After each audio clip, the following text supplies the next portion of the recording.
საშინაო სკოლის გაკვეთილებს წარმოგიდგენთ კომპანია Silknet.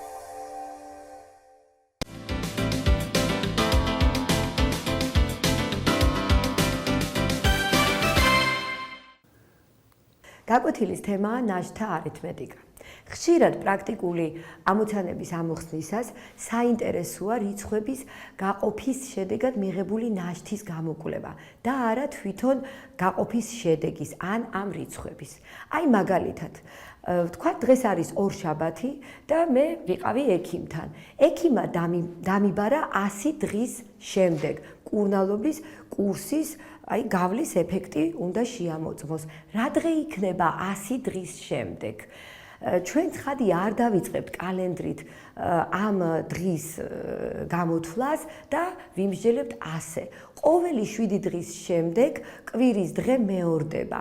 100-ის 7-ზე გაყოფის შედეგად მიღებული ნაშთი არის 2, მაშა სადამე 100 დღის შემდეგ იქნება ორშაბათიდან მეორე დღე ოთხშაბათი. ახლა განვაზოგადოთ ეს ჩვენი ნათქვამი. ვთქვათ A რიცხვის რაიმე M რიცხვზე გაყოფისას მიღებული ნაშთია R.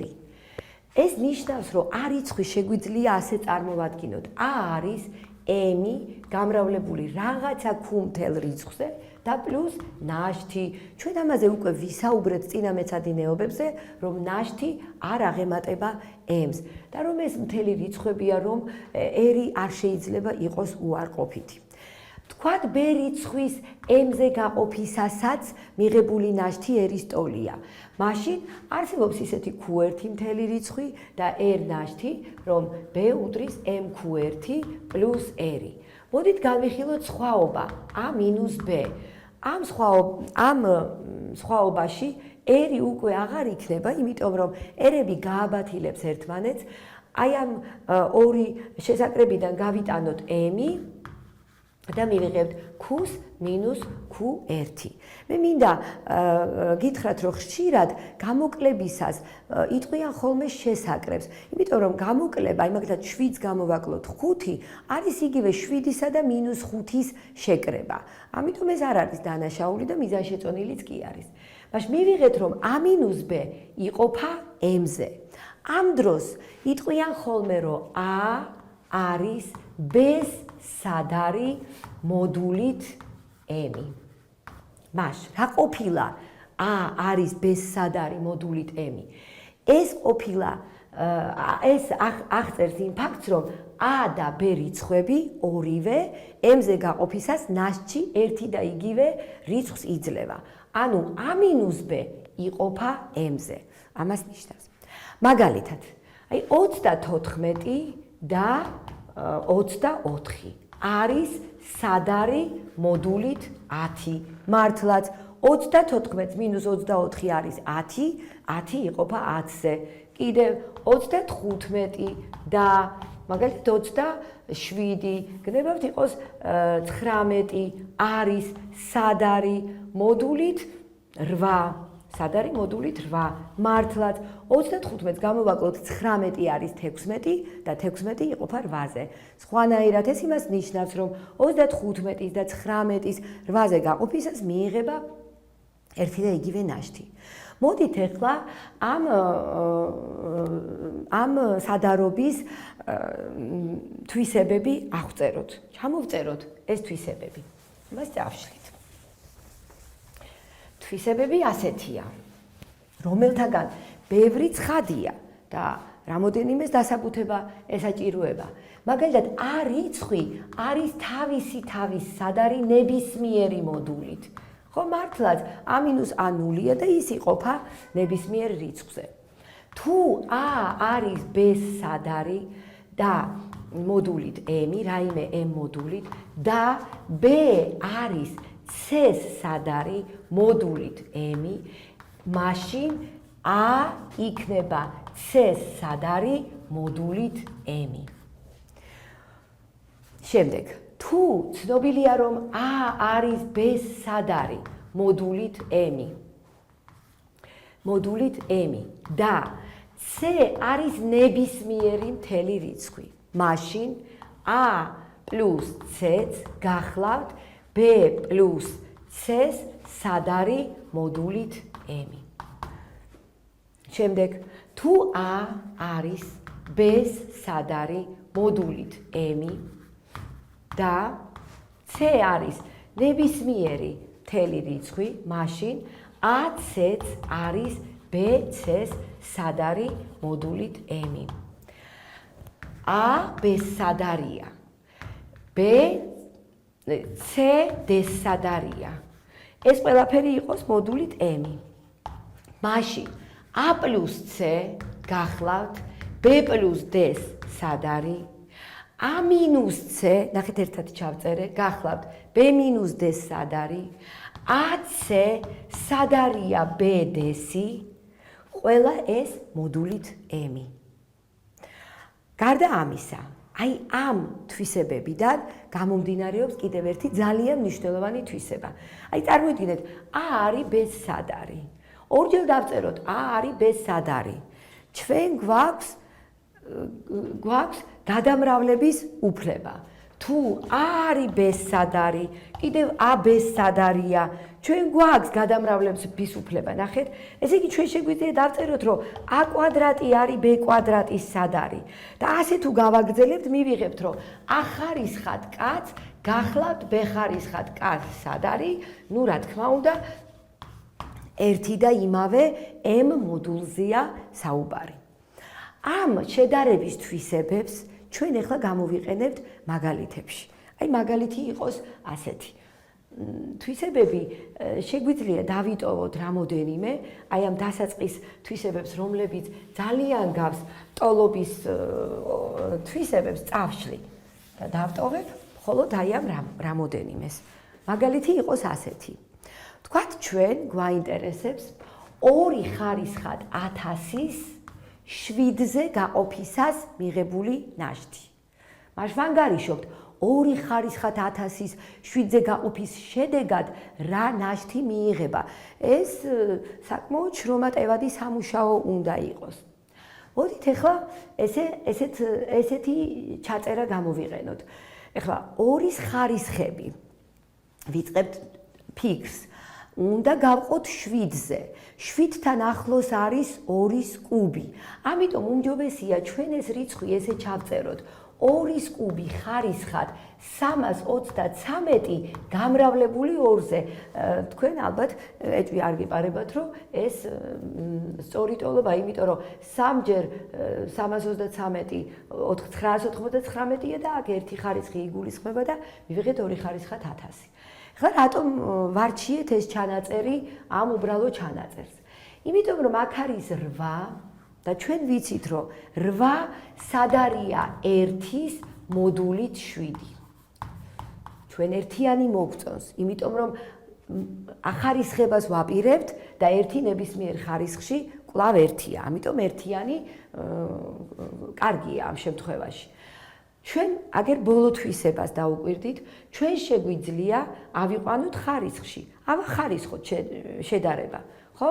ეს 2-ის კუბია. ავიყვანოთ 333 ხარისხში, 1 333 ხარისხში, ეს ორი რიცხვი სად არია მოდულით 7. ნახეთ, 1 333 ხარისხში კვლავ 1-ია. ნახოთ რას მივიღებთ? 2 ხარისხად 999 სად არია 1-ის მოდულით 7. ჩვენ კი გვინდა 2 ხარისხად 1000. ჩვენ გვაქვს უფლება შედარების ეს ორივე მხარე ერთი და იგივეზე გავამრავლოთ. იქ იყო ერთ-ერთი თვისება. ნებისმიერ C რიცხვზე შეგვეძლო გაგვემრავლებინა, მთელზე ცხადია. გავამრავლოთ 2-ზე, მივიღებთ 2 ხარისხად 1000 სად არია 2-ის მოდულით 7. ეს რას ნიშნავს? ეს ნიშნავს, რომ 2 ხარისხად 1000 7-ზე გაყოფისას ნაშთში 2-ს იძლევა.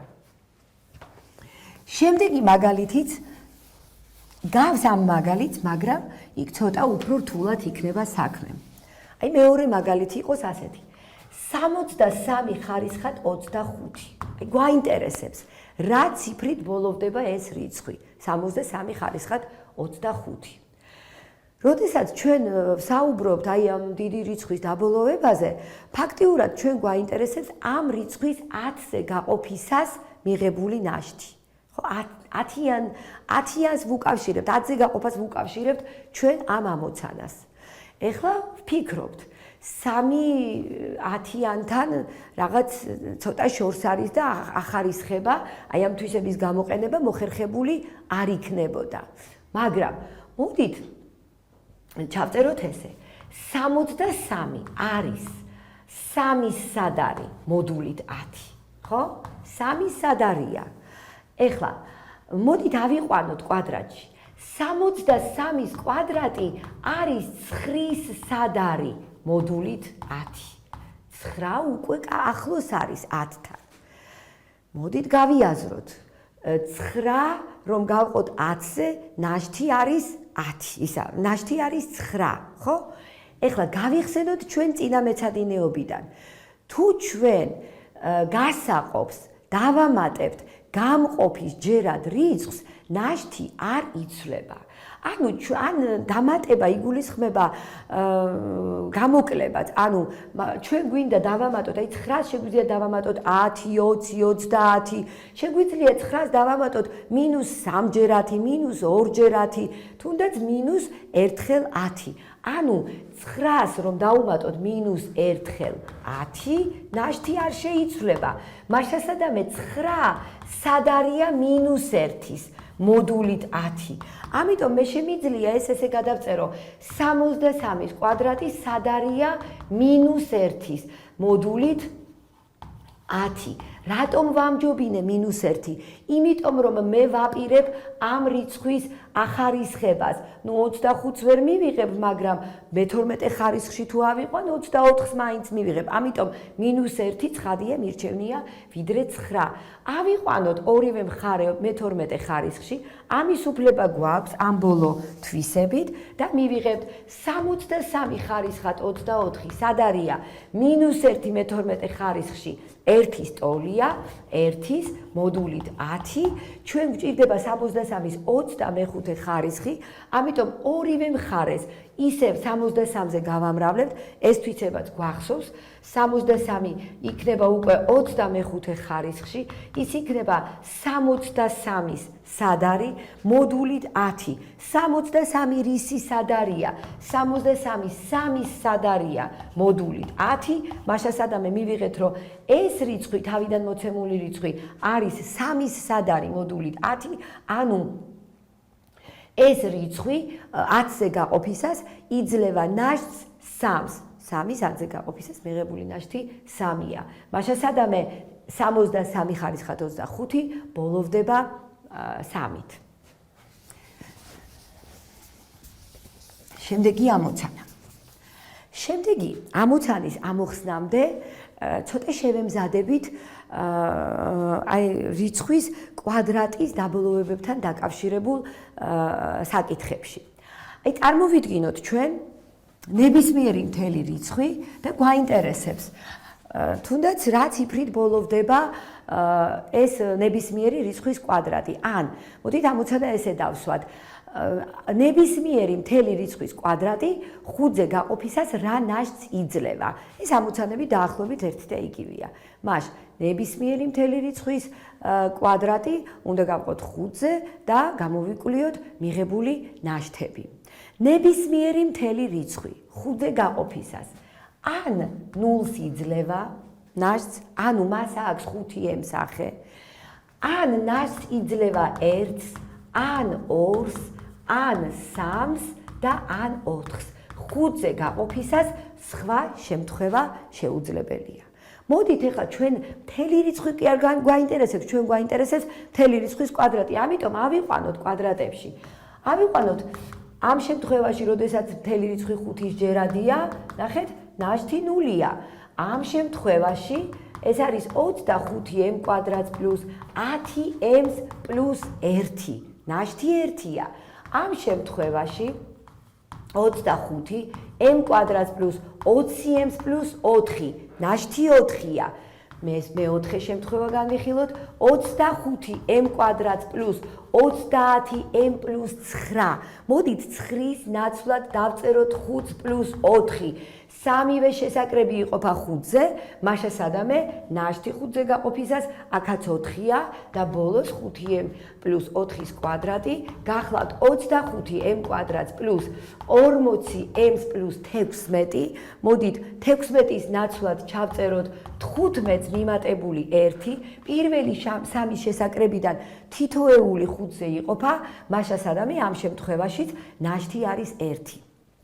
თუ ჩვენ ნებისმიერ მთელ რიცხვს x-ით აღნიშნავთ, მივიღეთ ესეთი რაღაც, რომ x² სად არია 0-ის 5-ზე გაყოფისას, ხო? x² სად არია 1-ის 5-ზე გაყოფისას კვლავ და x² სად არია 4-ის. სხვა შემთხვევა გამორიცხულია. მოდით კიდევ ერთხელ გაგახსენებთ. თუ რიცხვი არის რაღაცა m-ზე ვყოფთ, ხო ვთქვათ, m-ი გამრავლებული q-ზე პლუს r. ანუ თუ რიცხვის m-ზე გაყოფისას მიღებული ნაშთი r-ია, მაშინ r-ის მარცხნივ გადატანის შემდეგ ჩვენ მივიღებთ, რომ a-r უდრის m-q-ს, ანუ არის r-ის სადარი მოდულით m-ი. ანუ ჩვენ მივიღეთ, ადრეც ვთქვით, რომ a-ს და თავის ნაშთს m-ზე გაყოფისას ერთნაირი ნაშთები აქვს. ანუ a-r ყოველთვის იყოფა m-ზე. ეს დაგჭირდება ამ ამოცანებშიც და ყველა სხვა ამოცანაშიც, რომელსაც თქვენ ნაშთა არითმეტიკასთან დაკავშირებით ამოხსნით. მას ჩვენ აქედან მივიღეთ ესეთი შედეგი, რომ ნებისმიერი მთელი რიცხვის კვადრატი არის 0-ის, 1-ის ან 4-ის სადარი. ანუ ნებისმიერი მთელი რიცხვის 5-ზე გაყოფისას მიიღება ნაშთი 0, 1 ან 4. ეხლა წავიკითხავ ამოცანას. ამოცანა ესეთია. მოცემულია პარაბოლა, ანუ მოცემულია განტოლება. განტოლება ესეთია. y უდრის 0,2x² პლუს 0,6. მოდით ეს განტოლებაა ფაქტიურად და თქვენ იცით, რომ ამის გრაფიკი არის პარაბოლა და აინტერესებთ, აქვს თუ არა ამ განტოლებას მთელი ამონახსნები. ანუ მთელ რიცხვებში ამოიხსნება თუ არა ეს განტოლება. სხვანაირად შეიძლება ესე ვთქვათ, ეს არის პარაბოლა და არის თუ არა ამ პარაბოლაზე ერთი მაინც წერტილი, რომლის კოორდინატები მთელი რიცხვებია. გამოვიყენოთ კვლავ ეს ნაშთა არითმეტიკის შედეგები, ხო? აქედან ეს 10 წილადები რაღაცა არ მოგწონს და გავამრავლოთ 5-ზე. 5y მივიღეთ x² პლუს 3-ის ტოლი. ნახეთ რას ნიშნავს x² პლუს 3 იყოფა 5-ზე, ანუ x² არის მინუს 3-ის სადარი მოდულით 5. x² მინუს 3 სადარია მოდულით 5, მაგრამ წეღანაც თქვით ჩვენ თუ 5-ის ჯერაც დავუმატებთ ნაშთი ხომ არ იცვლება, ანუ შეგვიძლია ვთქვათ, რომ x² არის მინუს 3-ს დამატებული 5, ანუ 2-ის სადარი მოდულით 5. შეიძლება რაიმე მთელი რიცხვის კვადრატი 2-ის სადარი იყოს, ნახეთ, არც ერთი მთელი რიცხვის კვადრატი 2-ის სადარი 5-ზე გაყოფისას მოდულით 5 არ არის. მაშა სადამე ეს შეუძლებელია. რადგან ეს შეუძლებელია, ეს ნიშნავს, რომ შეუძლებელია y და x ერთდროულად მთელი იყოს, ეს ნიშნავს, რომ მოცემულ განტოლებას არ აქვს მთელი ამონახსნები. თქვენ ამ საკითხებთან დაკავშირებით მესამე თავის, მეოთხე და მეხუთე პარაგრაფები შეგიძლიათ წაიკითხოთ, განიხილოთ იქ ამოხსნილი ამოცანები და გამოიყენოთ სავარჯიშოების ამოხსნისას. გისურვებთ წარმატება.